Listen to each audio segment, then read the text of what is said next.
Hello, Hallmark Hot Takers, and welcome to another episode of Hallmark Hot Takes, episode 19 out of 31 of season 2, where we watch and review all 31 countdown to Christmas movies from the Hallmark Channel. And how do we rate them, Jason? We have this very scientific candy cane scale. It is very scientific. Each of us have the opportunity to provide a movie with 0.5 to 5 candy canes each for a grand total of 1 to 10 candy canes. Based on how much we liked or disliked this movie. So tonight's movie is called Making Spirits Bright by Taylor Cole and Carlo Marks. And per usual, I'm just going to hop right into the rapid recap. So meet Grace, who is runs a home staging business with her partner Sarah, and Tony, who is an out-of-work, sometimes bartender, MBA ex-marketing dude who got canned from his job and just kind of helps his dad run his holiday business of decorating houses for the holidays. And wouldn't you know that Grace's dad also does the same thing? And these two come back to Ashland Falls, and we find out that their fathers, Bill and Frank, were once business partners and best friends doing this holiday decorating business until they had a big falling out. And decades later, they are still feuding. Yeah. So this comes to a head when there is a Christmas lighting contest that both of the families enter, and the grand prize is $50,000 and a contract with the city. So they both get to decorating their houses, and Grace and Tony are spending time together. And you can tell that they kind of like each other, and they're not big in the feud. And so the family feud. The family feud. Yes, the family feud. And there's 4 finalists for this contest, and the 2 families realize that they're not going to make it to the finals because they only picked 2 of the 4 to go into the mega competition. And they realize they're not going to make it. So Grace and Tony convince them to team up on their house so that they can make it to the finals.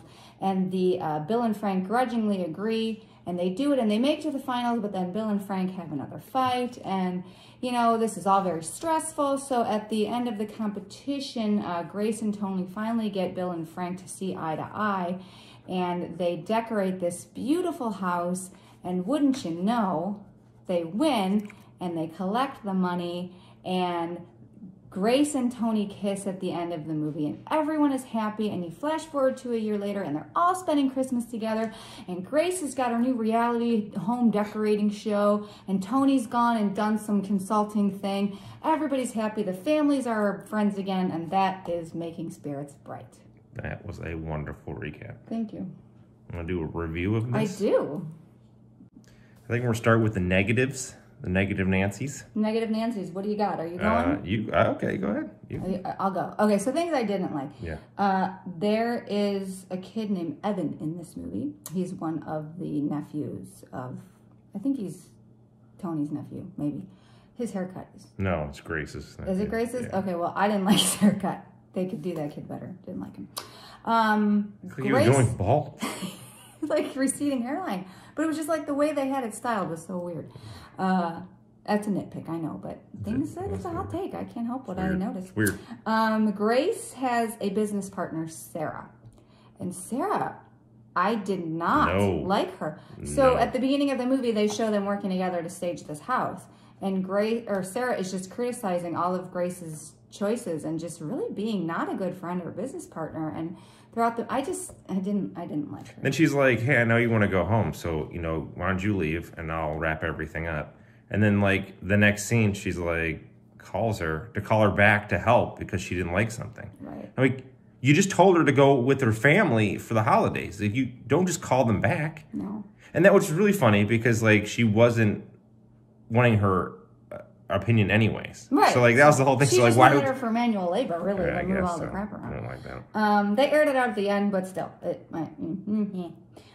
So the committee chair. So there was a committee chairperson for the holiday light contest. Yes. And she was really annoying. I get that she was supposed to be over the top, like Christmas crazy, but she grated on my nerves, and I didn't like her. Okay, there is a scene where they're finished decorating the house for the night because you can only decorate till 6 o'clock.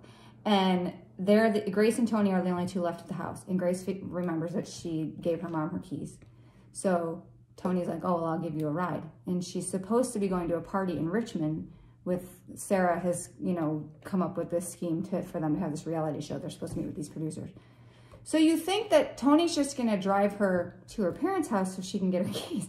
But he ends up driving her all the way to Richmond. And I thought that was weird. Like, why wouldn't you just drive her to get her keys? So that she maybe it was too much time to like drive to get her keys, to drive her back to a car, to drive to Richmond. I don't know how far Richmond is from Ashland Falls. It didn't seem like it was that far. Yeah, I know. But still, it struck me as strange. Those were kind of my dislikes. I don't think it mattered. You know why I don't think that mattered? Because time didn't matter in this town.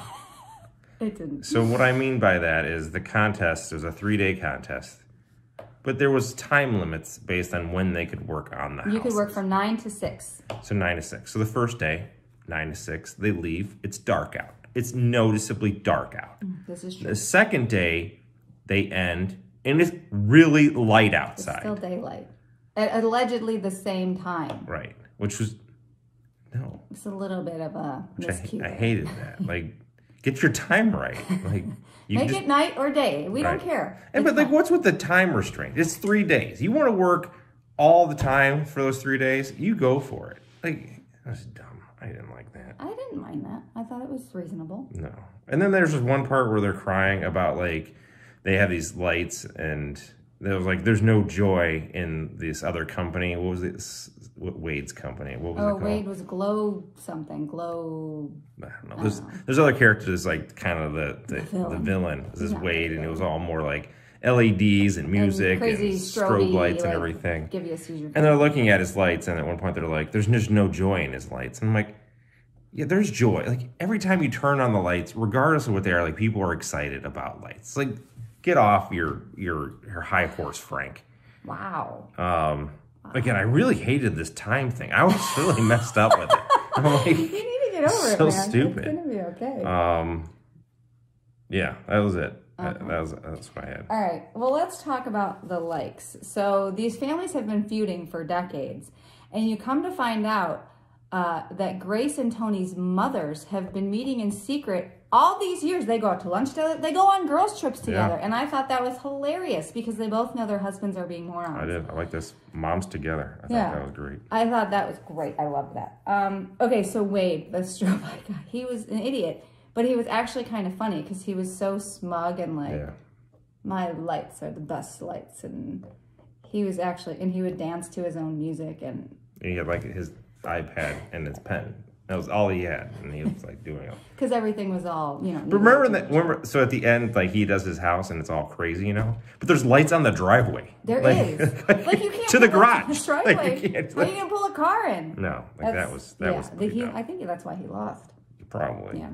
But I kind of liked it because he was just a little bit of a funny. I got Wade in my like column. So when the families team up in the semifinals. At first I was like, well, that's stupid. They have an unfair advantage because they have all these people and all these decorations, but they actually evened out the competition in terms of number of people and time and stuff, which I kind of like because I was going to be really annoyed if they didn't do that. So I like that. I thought that was kind of weird because was in the competition, was there a limit or was there not a limit? Well, she checked there was no rules against teaming up. So they asked the other competitors if it would be okay, and they said okay. So I think that made it so that the people thing is what I don't think there was. I think maybe they all had to have the same amount. Yeah, maybe. I don't know. I mean, I didn't read the bylaws for the competition. No.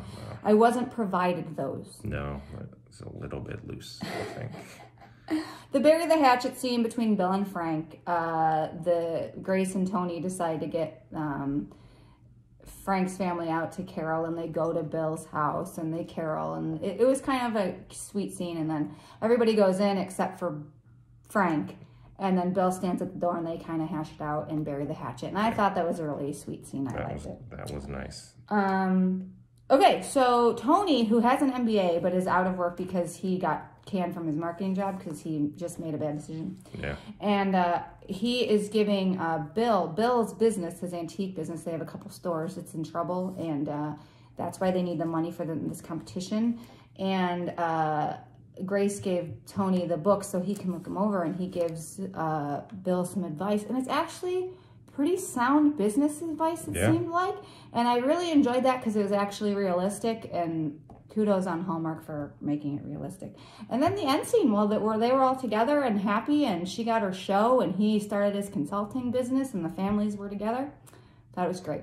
You wanted a proposal. I did want a proposal, but they only knew each other for a year. No, they've known each other like their whole lives. Not really. You mean date for a year and propose? No. Things I liked. The fighting, the dad fighting was amazing. Oh, like you really felt big that they did not like it, and when they were like in public, they just like went at it. So like, they really did a nice job of really hitting home that these two do not like each other right now. And unlike yesterday's movie, the CEO one, where they were fighting because they had differences, these two, when they hashed it out, they actually both admitted that they were wrong. Right. Well, they talked about it. They That's talked the problem. about it, and they handled it like adults. Right. You know, after 20 years of handling it like children, of course. But you know, I thought that was good. I liked all the businesses that they had were like holiday themed. So like one was called Deck the Halls, and then it was like Good Tidings, and then Making Spirits Bright was the company they had beginning together. That was when they were together, so they... So like I thought that was fun. Like each one of their companies was holiday themed. And then what I loved about the last one was they kind of show us Frank as the designer of it, and then Bill is like more the executor. Is kind of like how their business relationship really worked. And how they did at the end is that Grace, she had the design. So like there wasn't anything like, oh, it's your design or my design. Right. Like it was hers, and they like really loved it. So like that was another way to like kind of hit home that they had to do it together. I thought maybe if it was Frank's design, there still might have been a little bit of weirdness. And Grace's design, like she was Bill's daughter, but it was like kind of about Frank's Italian heritage and stuff like that. So it kind of brought the two together with her being the designer. Yeah, that was cool. So this is very interesting. I'm interested to hear what your rating is for this movie. But I would be more interested after yours. Okay. Well, I actually liked this movie. It started off a little bit slow, a little bit. That's because you're tired. I've watched a lot of movies, and there's no end in sight. But I actually liked it. It kept me entertained the whole time. It wasn't like a, high stakes, high drama movie. It was just kind of light and fun, and I thought it was a good offering. So I'm going to give it 4. 4 candy canes. Yeah, 4 candy canes. I liked the leads. I thought they did well together. I thought they had decent chemistry. And they were cute together. I like that. And I got a lot of Christmas feels because of all the Christmas decorating. It was very Christmas feeling, which I appreciate. What I liked about this one, it was different than any other Hallmark movie. Like we have not had like families feuding, decorating contests, like house decorating contests like this. And there was no like promotion or job or other like boyfriend or girlfriend. Or they're gonna, yeah. And they hit it off like right away. So like you felt that chemistry right away. So I'm going with 4.5. Whoa! Holy, I did not see that coming. I really liked it. I thought it was different. It was good. It was a cute movie, and kudos to Hallmark. So that's a 9.5. 5, so close. That is a great rating. That is a great. 8.5. Oh yes, we're slow at math. Sorry. Okay, sorry. It's late. 8.5. Sorry. It's late. Again, we've watched a lot of movies. Yes. So, but 8.5 is really good. That's a respectable rating. This was a cute movie, and it definitely was the rebound we needed from. Well, you guys know. It edged out the last one that we watched. Just unexpectedly. Slightly. Unexpectedly, it edged out. The unexpected Christmas. All right, stay tuned for previews. All right, so I have to correct myself. This movie was not a rebound from the last one because that one actually got an 8. I'm still spitting mad about Christmas CEO. So anyhow, so the next movie is a Lacey movie. Very excited about this. The Princess of Hallmark. The Princess of Hallmark. So this movie is called Christmas at Castle Hart, starring Lacey Chabert and Stuart Townsend. So Brooke Bennett goes to Ireland for Christmas to search for her Irish roots, and while there, she meets charming Aidan Hart, the Earl of Glasgow. Mistaken for an elite event planner, she's hired to host the castle's epic Christmas party. Yikes. Oh, case of mistaken identity. Oh, love those. This is going to be those. great. And castles. Who doesn't love castles? And Lacey. This has got all the makings. Last year, Lacey's movie got a 10 candy cane. So we'll see if she can live up to candy cane royalty. Yeah, we'll see. All right. We'll see you next time.